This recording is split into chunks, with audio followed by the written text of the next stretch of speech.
ಹೈದರಾಬಾದ್ನ ಕೆಮಿಕಲ್ ಫ್ಯಾಕ್ಟರಿಯಲ್ಲಿ ಸ್ಫೋಟ ಸಂಭವಿಸಿದ್ದು 50ಕ್ಕೂ ಹೆಚ್ಚು ಜನರು ಸಾವನ್ನಪ್ಪಿರುವಂತಹ ಶಂಕೆಯನ್ನ ವ್ಯಕ್ತಪಡಿಸಲಾಗ್ತಾ ಇದೆ. ಹೈದರಾಬಾದ್ನ ಪಟ್ಟಣ ಚೆರುವು ಪ್ರದೇಶದಲ್ಲಿ ಈ ಘಟನೆ ನಡೆದಿದೆ. ಹಲವು ಕಾರ್ಮಿಕರಿಗೆ ಗಾಯ ಆಗಿದೆ, ಆಸ್ಪತ್ರೆಯಲ್ಲಿ ಚಿಕಿತ್ಸೆಯನ್ನು ನೀಡಲಾಗ್ತಾ ಇದೆ ಅನ್ನೋದ್ರ ಬಗ್ಗೆ ಮಾಹಿತಿ ಸಿಗ್ತಾ ಇದೆ. ಹೈದರಾಬಾದ್ನ ಕೆಮಿಕಲ್ ಫ್ಯಾಕ್ಟರಿಯಲ್ಲಿ ಸ್ಫೋಟ ಸಂಭವಿಸಿದೆ. ಸುಮಾರು 50ಕ್ಕೂ ಹೆಚ್ಚು ಜನರು ಸಾವನ್ನಪ್ಪಿರಬಹುದಾದ ಶಂಕೆ ವ್ಯಕ್ತಪಡಿಸಲಾಗ್ತಾ ಇದೆ. ಸಾವು ನೋವಿನ ಸಂಖ್ಯೆಯಲ್ಲಿ ಮತ್ತಷ್ಟು ಏರಿಕೆ ಆಗುವಂತ ಸಾಧ್ಯತೆ ಇದೆ ಅನ್ನೋದನ್ನ ತಿಳಿಸಲಾಗ್ತಾ ಇದೆ.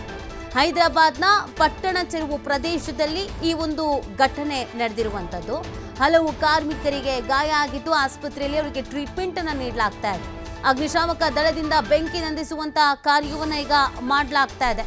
ಹೇಗೆ ಸ್ಫೋಟ ಆಯಿತು, ಇದ್ದಕ್ಕಿದ್ದ ಹಾಗೆ ಸ್ಫೋಟ ಅಂತಂದ್ರೆ ಏನು, ಶಾರ್ಟ್ ಸರ್ಕ್ಯೂಟ್ ಆಯ್ತಾ ಅಥವಾ ಬೇರೆ ಇನ್ಯಾವ ಥರದ ಸಮಸ್ಯೆ ಆಯಿತು, ಈ ಬಗ್ಗೆ ಮಾಹಿತಿ ಸಿಗಬೇಕಾಗಿದೆ. ಮೊದಲೇ ಇದು ಕೆಮಿಕಲ್ ಫ್ಯಾಕ್ಟರಿ ಆಗಿದ್ರಿಂದ ಸಹಜವಾಗಿ ಒಂದು ಚಿಕ್ಕ ಕಿಡಿ ಹೊತ್ಕೊಳ್ತು ಅಂತಂದ್ರು ಅದು ದೊಡ್ಡ ಮಟ್ಟಿಗೆ ಬೆಂಕಿ ಆವರಿಸ್ಕೊಂಡಿರುತ್ತೆ. ಅಲ್ಲಿನ ದೃಶ್ಯಗಳನ್ನು ನೀವು ಗಮನಿಸ್ತಾ ಇದ್ದೀರಾ, ಯಾವ ರೀತಿಯಾಗಿ ಹೊಗೆ ಎಲ್ಲ ಕಾಣಿಸ್ಕೊಳ್ತಾ ಇದೆ ಅಂತ. ಈಗ ಸಿಗ್ತಾ ಇರುವಂಥ ಮಾಹಿತಿಯ ಪ್ರಕಾರ ಒಂದು 50ಕ್ಕೂ ಹೆಚ್ಚು ಜನರು ಸಾವನ್ನಪ್ಪಿದ್ದಾರೆ ಅನ್ನೋದನ್ನು ಹೇಳಲಾಗ್ತಾ ಇತ್ತು. ಟೋಟಲ್ ಆಗಿ ಎಷ್ಟು ಮಂದಿ ಅಲ್ಲಿ ಕೆಲಸ ಮಾಡ್ತಾ ಇದ್ರು, ಎಷ್ಟು ಜನರನ್ನ ರಕ್ಷಣೆ ಮಾಡಲಾಗಿದೆ, ಸದ್ಯದ ಸ್ಥಿತಿಗತಿ ಏನಿದೆ, ಹಾಸ್ಪಿಟಲ್ನಲ್ಲಿ ಇರುವವರ ಆರೋಗ್ಯದ ಪರಿಸ್ಥಿತಿ ಯಾವ ರೀತಿ ಆಗಿದೆ, ಗಂಭೀರವಾಗಿದೆಯೋ, ಟ್ರೀಟ್ಮೆಂಟ್ ಪಡ್ಕೊಳ್ತಾ ಇದ್ದಾರೆಯೋ, ಅಕ್ಕಪಕ್ಕದಲ್ಲಿ ಏನಾದರೂ ಬಿಲ್ಡಿಂಗ್ಸ್ಗಳು ಇತ್ತಾ, ಫ್ಯಾಕ್ಟರಿ ಅಂತೆಲ್ಲ ಹೇಳಿದರೆ ನಿರ್ಜನ ಪ್ರದೇಶದಲ್ಲೇ ಇರುತ್ತೆ, ಆದ್ರೂ ಕೂಡ ಅಕ್ಕಪಕ್ಕದಲ್ಲಿ ಬೇರೆ ಇನ್ಯಾದರೂ ಫ್ಯಾಕ್ಟರಿಗಳಿತ್ತಾ, ಇದೆಲ್ಲದ್ರ ಬಗ್ಗೆ ಮಾಹಿತಿ ಸಿಗಬೇಕಾಗಿದೆ. ಹೈದರಾಬಾದ್ನಲ್ಲಿ ಈ ಒಂದು ಘಟನೆ ನಡೆದಿರುವಂಥದ್ದು ನೋಡಿ. ಅಲ್ಲಿನ ಪರಿಸ್ಥಿತಿಯನ್ನು ನೀವು ದೃಶ್ಯದಲ್ಲಿ ಗಮನಿಸ್ತಾ ಇದ್ದೀರಾ. ಕೆಮಿಕಲ್ ಫ್ಯಾಕ್ಟರಿಯಲ್ಲಿ ಸ್ಫೋಟ ಆಗಿರೋದು, 50ಕ್ಕೂ ಹೆಚ್ಚು ಜನರು ಸಾವನ್ನಪ್ಪಿರಬಹುದು ಅನ್ನೋದನ್ನು ಈಗ ಹೇಳಲಾಗ್ತಾ ಇದೆ.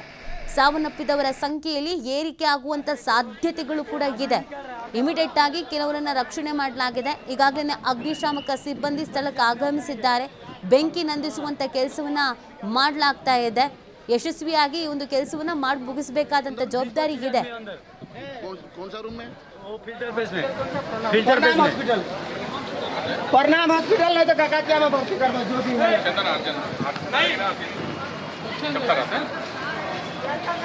చాలా మంది ఉన్నారు సార్, ఒక 10 నుంచి 15 మంది ఉన్నారు. हेलो आदमी को इधर लेके आदमी निकल रहा है,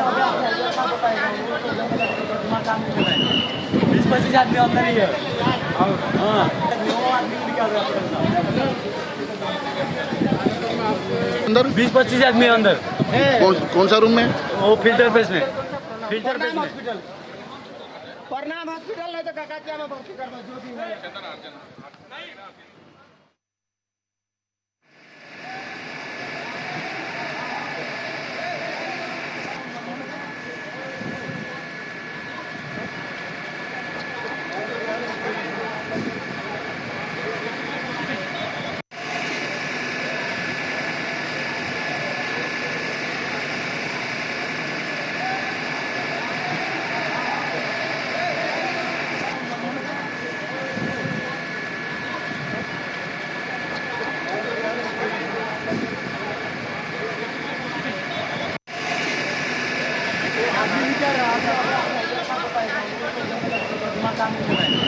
बीस-25 आदमी अंदर ही है। हाँ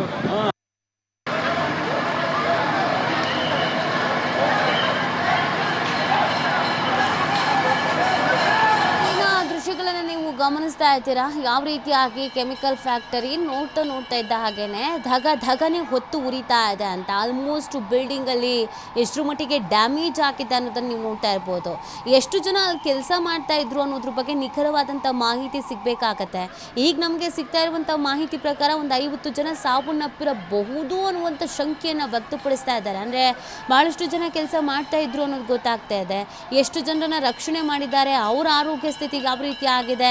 ಈಗ ಬೆಂಕಿ ನಂದಿಸುವಂಥ ಕೆಲಸವನ್ನು ಮಾಡಲಾಗ್ತಾ ಇದೆ. ಬಟ್ ಬೆಂಕಿ ನಂದಿಸೋದಕ್ಕೂ ಕೂಡ ಸವಾಲು, ಯಾಕಂದರೆ ಇದು ಕೆಮಿಕಲ್ ಫ್ಯಾಕ್ಟರಿ, ಬೇರೆ ಇನ್ಯಾವುದೋ ಫ್ಯಾಕ್ಟರಿ ಆಗಿದ್ರೆ ಹೇಗೋ ಒಂದು ಅಗ್ನಿಶಾಮಕ ಸಿಬ್ಬಂದಿ ಬರ್ತಾ ಇದ್ದ ಹಾಗೆಯೇ ಬೆಂಕಿ ನಂದಿಸಬಹುದು.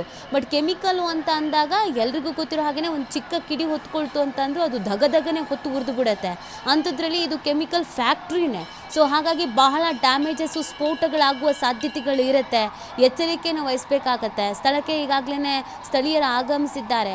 ಎಷ್ಟು ಜನರನ್ನು ಸೇಫ್ ಮಾಡೋದಕ್ಕೆ ಸಾಧ್ಯವೋ, ಸೇವ್ ಮಾಡೋದಕ್ಕೆ ಸಾಧ್ಯವೋ ಆ ಕೆಲಸ ಕಾರ್ಯದಲ್ಲಿ ತೊಡಗಿದ್ದಾರೆ. ಆದರೆ ಈ ಒಂದು ಕಾರ್ಯಾಚರಣೆಗೆ ಸ್ವಲ್ಪ ಮಟ್ಟಿಗೆ ಅಡಚಣೆ ಕೂಡ ಎದುರಾಗ್ತಾ ಇದೆ ಅನ್ನೋದು ನಮಗೆ ಗೊತ್ತಾಗ್ತಾ ಇದೆ. ಅದು ಫ್ಯಾಕ್ಟರಿಯ ಒಂದು ಭಾಗವನ್ನು ನೀವು ನೋಡ್ಬೋದು. ಇದು ಡ್ರೋನ್ ಕ್ಯಾಮ್ರಾ ವಿಜುವಲ್ಸ್ ಅಂತ ಕಾಣಿಸುತ್ತೆ. ಹೇಗಾಗಿದೆ ಆ ಫ್ಯಾಕ್ಟರಿ ಅನ್ನೋದನ್ನು ನೀವು ನೋಡ್ತಾ ಇರ್ಬೋದು. ಫುಲ್ ಡ್ಯಾಮೇಜ್ ಆಗಿಬಿಟ್ಟಿದೆ. ಹಾಗಾಗಿ ಆ ಬಿಲ್ಡಿಂಗ್ ಒಳಗೆ ಎಷ್ಟು ಜನ ಇದ್ದರು, ಅವ್ರಗಳ ಸ್ಥಿತಿಗೆ ಏನಾಗಿರ್ಬೋದು, ಸಾವು ನೋವಿನ ಸಂಖ್ಯೆ ಮತ್ತಷ್ಟು ಹೆಚ್ಚಾಗುವ ಸಾಧ್ಯತೆ ಇದೆಯಾ ಅಥವಾ ಕಂಟ್ರೋಲಿಗೆ ಬಂದಿದೆಯಾ ಈಗ ಸಿಚುವೇಶನ್ಸ್, ಇದೆಲ್ಲದ್ರ ಬಗ್ಗೆಯೂ ಕೂಡ ಅಪ್ಡೇಟ್ ಸಿಗಬೇಕಾಗಿದೆ. ಇದು ಹೈದರಾಬಾದ್ನ ಪಥಾನ್ ಚೆರುವು ಪ್ರದೇಶದಲ್ಲಿ ನಡೆದಿರುವಂಥ ಘಟನೆ. ಹೈದರಾಬಾದ್ನ ಕೆಮಿಕಲ್ ಫ್ಯಾಕ್ಟರಿಯಲ್ಲಿ ಈ ಒಂದು ಸ್ಫೋಟ ಸಂಭವಿಸಿರೋದು. ಇದಕ್ಕಿದ್ದ ಹಾಗೆಯೇ ಬೆಂಕಿ ಹೊತ್ಕೊಂಡಿದೆ. ನೋಡ್ತಾ ಇದ್ದ ಹಾಗೆಯೇ ಧಗ ಧಗ ಅಂತ ಹೊತ್ತು ಉರಿಯೋಕ್ಕೆ ಶುರು ಆಗಿದೆ. ಬಟ್ ಬೆಂಕಿ ಹೇಗೆ ಹೊತ್ಕೊಳ್ತು ಅದು ಮುಖ್ಯ ಆಗತ್ತೆ. ಅಲ್ಲೇನಾದ್ರು ಶಾರ್ಟ್ ಸರ್ಕ್ಯೂಟ್ ಥರ ಏನಾದರೂ ಆಯಿತು ಅಥವಾ ಬೇರೆ ಇನ್ನೇನಾದರೂ ಸ್ಫೋಟ ಆಯಿತು ಅಥವಾ ಏನಾಯಿತು ಈ ಬಗ್ಗೆ ಕೂಡ ಮಾಹಿತಿ ಸಿಗಬೇಕಾಗತ್ತೆ. ಪಾಪ ಈ ಫ್ಯಾಕ್ಟರಿಯಲ್ಲಿ ಕೆಲಸ ಮಾಡ್ತಾ ಇರೋರು ಕುಟುಂಬಸ್ಥರೆಲ್ಲ ಒಮ್ಮೆಲೆ ವಿಷಯ ಗೊತ್ತಾಗ್ತಾ ಇದ್ದ ಹಾಗೆ ಓಡ್ ಬಂದಿದ್ದಾರೆ. ತಮ್ಮವ್ರಿಗೆ ಏನಾಯಿತು, ಅವ್ರು ಬದುಕಿದ್ದಾರೋ ಉಳಿದಿದ್ದಾರೋ, ಹಾಸ್ಪಿಟ್ಲಲ್ಲಿ ಇದ್ದಾರೋ ಎಲ್ಲಿದ್ದಾರೋ ಅಂತ ಗೊತ್ತಿಲ್ಲ. ಎಲ್ಲ ಆತಂಕಕ್ಕೆ ಒಳಗಾಗಿದ್ದಾರೆ. ಪರಿಸ್ಥಿತಿಯಲ್ಲಿ ನಿಭಾಯಿಸೋಕೆ ಸ್ವಲ್ಪ ಕಷ್ಟನೇ ಆಗ್ತಾ ಇದೆ. ಸದ್ಯದ ಮಾಹಿತಿ ಪ್ರಕಾರ ಬೆಂಕಿ ನಂದಿಸುವಂಥ ಕೆಲಸವನ್ನು ನಿರಂತರವಾಗಿ ಮಾಡಲಾಗ್ತಾ ಇದೆ.